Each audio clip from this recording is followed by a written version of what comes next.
Hello guys and welcome back to my channel. Today in this video I'm going to test again the Foxeer WildFIRE and compare it side by side in a multipath environment with the FuriousFPV TrueD the TrueD X, the Eachine Pro58 and the ImmersionRC RapidFIRE receivers.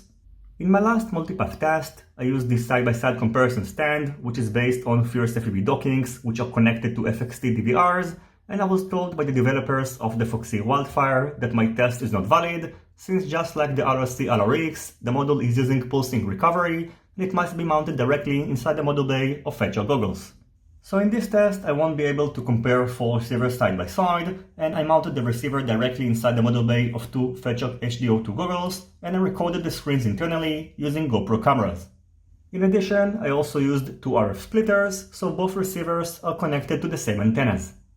As you're about to see, in the following test, the Foxeer WildFIRE did much better than the previous one, so I'm going to go ahead and remove the side-by-side comparison part from my last multipath test and link to this video, and I do hope that Foxeer are going to keep improving their firmware and provide us with a budget-friendly alternative to the excellent ImmersionRC RapidFIRE.